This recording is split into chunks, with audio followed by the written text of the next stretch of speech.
Hey guys, welcome back to my channel. So it's been quite a while since I've actually posted a video. It's been a week of mostly a lot of in-depth consumer level testing, nothing with benchmarks and whatnot, and I'm actually super surprised and about a lot of many good things about this phone and a lot of little weird quirks that they kind of have to figure out and one major letdown too. Let's just go straight to it. We're going to be talking about the Razer phone today. When I was originally looking for a phone, I wanted this phone to have a gigantic battery. It has a 4,000 milliamp battery, and I also wanted it to be very reminiscent of my Nokia Lumia 1520 phone. That was the last Windows phone I ever had before I actually had to switch over to Apple, and I've been with Apple for the past 2 years. And with their iPhone 7 Plus, that they just really let me down, and I've kind of lost faith because they refused to acknowledge several kinks, in their technology, and they didn't actually do anything to fix it. And even when they supposedly did, it didn't do anything at all. This is a huge risk for me because I never buy anything that hasn't been completely established, like down into like Gen 2 or Gen 3. And this being their first ever smartphone, Gen 1, I was a little surprised and scared, but I bit the bullet, and I'm going to tell you guys what I like about it. So when we start talking about this phone, there's one huge thing that you cannot ignore, is that this huge ISO display right here. This thing looks crispy, sharp, and of all things, Razer says that you can toggle it up to 120 Hz refresh rate. That means, in layman terms, that there are 120 images that are being refreshed every second. So when you're doing something such as scrolling through your apps or watching a video or playing a video game, there's less motion blur. Everything looks much more crispy and optically clear. If you're scrolling and doing a whole massive amount of scrolling, there is what I can only be explained as to the normal person as less lag. And we also have to mention that this thing has 8 gigs of RAM to its Snapdragon 835 processor. I know some people have been saying that we should have waited until the next processor came out, but we just went with 835, which is completely fine. And like I said, there's 8 gigs of RAM in here, and that's plenty to run all of your applications, your gaming, all your mobile gaming on there. So what I noticed within this past week of actually testing and using this phone, as far as how much RAM it actually used, it didn't use much for a normal person. For someone who just goes on Facebook, Instagram, checks their email, takes some pictures, and watches Netflix, it didn't amount to anything over 2 or at most 3 gigs out of the 8 gigs of RAM. But when you do end up playing video games and whatnot, that goes to around 6.5 out of 8, which is still fine. But at most, when I was playing, let's say, Animal Crossing Pocket Camp, it really just didn't go anywhere past 4, which I'm totally fine with because that's just around 50% of usage. So the operating system that comes on this phone is going to be Android 7.1 right out the box, and Oreo is slated for first quarter of 2018, and supposedly it's going to be fixing a lot of like kinks and a lot of these extra things, such as like your notification poppers not really coming up and all that stuff. The screen looks amazing. It's made out of Corning Gorilla Glass and all that stuff, like most phones. And I really like this display. Could it be a little bit brighter? Yes, of course, but that's totally fine. For me personally, what I did when I was testing out this phone for the past week, I just ended up leaving it at 120 Hertz, just permanently. I didn't even let it throttle from 60 to 90 or 90 to 120, depending on the applications, because you can do that. I just kept it at 120. Yes, I knew it was going to kill the battery, but we're trying to find out what extreme usage would do. This has a 4,000 milliamp battery, and the reason why I wanted this phone because it's closer to my 1520 that had a 4,000 and beyond milliamp battery, and I just didn't want to be tethered or worried about battery consumption anymore, because in the past, let's say with my iPhone 7 Plus, I would be streaming music, Bluetooth and everything, and it would just start dying so fast, and I didn't want that anymore. So what happened with this? I'll tell you guys, with a whole day's worth, when it finally came down to 12% at the end of the day, this is what I did. I did about 4 to 6 hours of gaming, of like extreme gaming, where it actually got hot for this phone. Like not burning hot, but it got toasty in there, where else to the point where I was kind of worried. And then I also did a combined total of 3 hours of social media and about an hour of emails, you know, sending them back and forth and everything and checking all of them.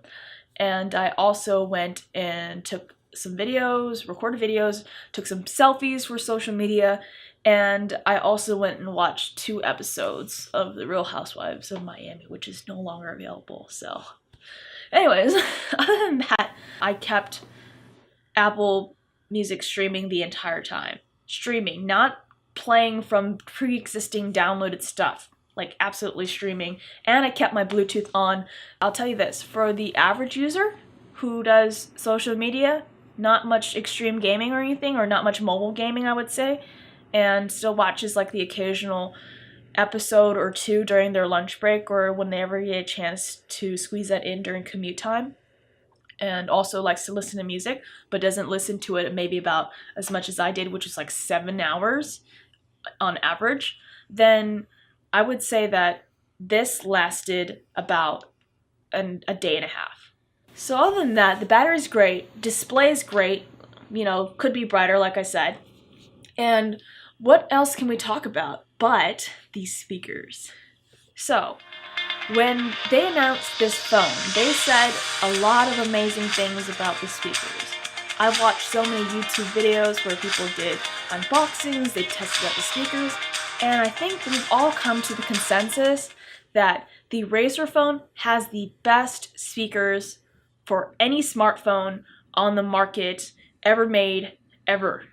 Okay, just, yeah, I mean, I know some people would just probably want to shoot me after saying that. I actually like the way Dolby Atmos changed this and put in the virtual surround sound. And I kept most of the things on music, but the Dolby system is actually smart enough to know whether you're watching a movie or if you're listening to music, but I mostly kept it on music just because I like that pronounced effect. What I like about it is because being someone who really, really loves music, like to the point where I cannot live without music, cannot live a day without just listening to music, it's amazing that I didn't just get goosebumps. I like almost literally cried when I listened to some of my favorite songs. They were not emotional ballads. They were all, even some happy songs.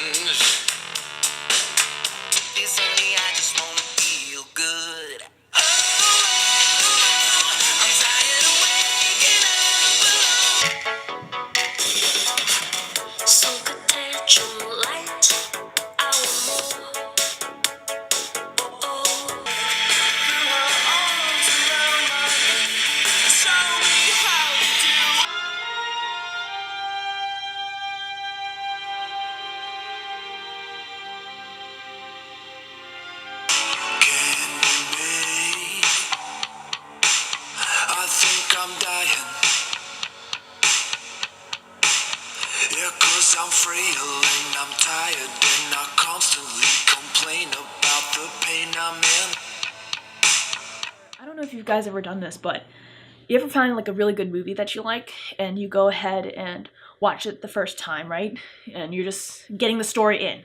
You're just trying to absorb as much as possible. So you're not seeing like the undertones, you're not seeing the little technical aspects and all those elements around you. You're not seeing those nuances. So when you watch it the second time and the third time, but you let there be time in between those sessions that you actually get to watch that movie, and you find yourself finding so much more, so many of those nuances that you never caught before, and you're like, oh, I didn't see this Easter egg before. That's how it feels like with this phone with music. I'm always finding an Easter egg. Just when I think that I am done with a song, that I've found out everything I need to know, every breath, every gasp, every inhale, exhale, or exhale, I found something else. That's crazy. You just have enough of me singing praises about this phone. We do have to talk about its shortcomings. The display can be brighter. It can be much brighter compared to the other phones. You're actually using this out in like daytime and all that stuff. You don't even want to you don't even want to use adaptive brightness because it's just going to make it so freaking dark. Other than that, we're going to talk about the most important letdown, and that still has hope. And I say it still has hope because I believe it's also due to updates in the software issue and not just a completely a hardware thing. Because hardware-wise, the cameras are pretty much on par. Okay, if you're talking about specs and everything, if you're talking about the, the different lenses and all that stuff. So when you're trying to take a photo, you're gonna look at the display, it's gonna be super crispy and nice and colorful in the live view. But for some reason, after you take the photo, whether it's in HDR or not, it's gonna look fuzzy. It has like this weird cloudy filter on there, as if there was a perpetual smudge on your lenses. And for me, I'm the type of person where no matter where I go, I always have a microfiber cloth, and I'm always cleaning my lenses before I take a selfie, before I take a photo for somebody, because you guys have all seen photos that have smudges on them. They don't look cute. So I'll tell you guys something interesting that happened.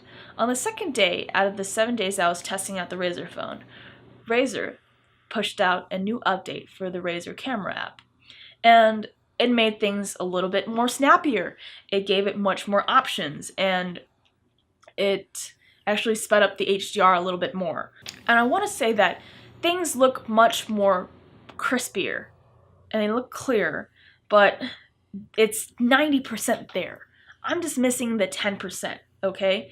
And as someone who will have to rely on my phone to vlog on the go and all that stuff, it's kind of, it's a handicap having to carry my iPhone to do my vlogs. The camera can be better, and it will be better because I've seen what the updates can do to it. That's why I say it's more of a software thing. And Razer actually has committed to pushing out new updates. They released a statement saying that, after they release the phone the next following weeks, which is like starting around this point and beyond, they're going to push out more updates for the phone and for the camera as well to actually make it much better and give it a much better user experience and user interface. Because right now it's just kind of like, it's there-ish, but not really there. When it was right out of the box, it was definitely not there. You would think like, what in the world? This is supposed to be a flagship phone. Why is it doing this? The image stabilization, I don't even think if there is actually any type in here, because when you're taking a video, if you're shooting a video, you just want to make sure you have either a gimbal, a selfie stick, a monopod, anything that helps stabilizes this actual phone, because it is very sensitive to judder, to any type of movement. So you just want to be very careful when you're actually taking videos on this phone, because it comes out pretty crisp and everything, but you just gotta have steady hands. I have pretty steady hands when I'm actually shooting things. I'm used to it, so I'm okay. But other than that, I just wanted you guys to be aware of how sensitive the camera is when you're actually shooting a video. So as far as accessories that actually came with this phone, I really do like the fact that everything's braided. The 24-bit DAC, that's completely braided. It's extremely sturdy. It's aluminum. And then your USB-C to USB-C, that's also braided. So that's something I've come to expect from Razer at this point. This cord, what is it? Like, it's about 2 feet, 2.5 feet. It could be longer. I know some people will complain, but I would like a much longer cord because I've unfortunately been spoiled by much longer cords too. But I guess I can just get like a third-party USB-C to USB-C and call it a day. I plugged it into the power adapter over here. This is a huge power adapter. If you're charging your phone that you use this power adapter, this is what's going to get your phone from like 0 to 100 in no time at all, in less than an hour. And that's amazing, because I'm so used to quick charge for my Lenovo X1 Yoga, and this is going to be great. It doesn't have a headphone jack, but that's totally fine. I feel that the trend of phones is where they are already moving away from headphone jacks, because there are specific advantages you get from not having a headphone jack. But that wasn't really in the case, because this is not even IP67 or 68 or any of that stuff. It is not water resistant because of the grills, the front facing grills and the front facing the speakers. So you don't want to put this in an extremely humid environment or you know, expose it to water elements or snow or any of that stuff, or rain, because you could potentially damage your phone.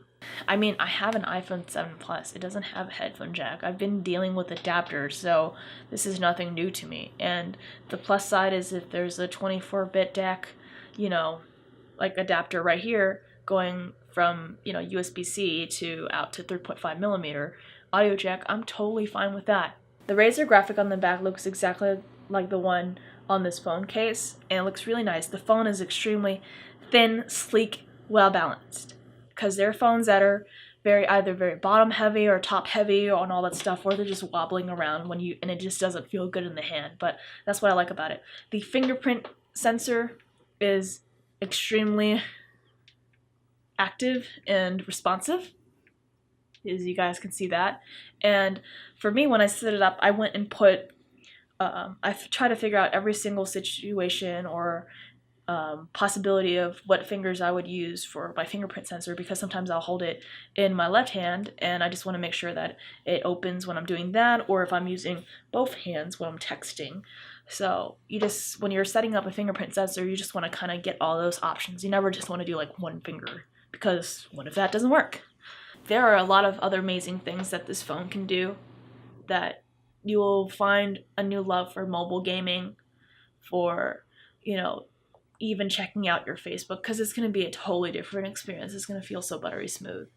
I've been rambling for too long, I know that, especially over the music and audio section with the speakers, but please check this phone out. You know, find it somewhere out in the world and form your own opinion.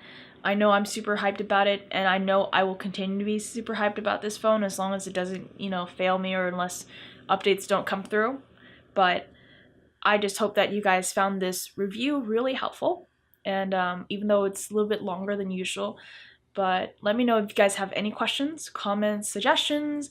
If you like this video and you want me to make more videos like this, give me a thumbs up. If you don't, just give me a thumbs down, and please leave a comment as to why you hate it. And, you know, I will do my best to make them better in the future.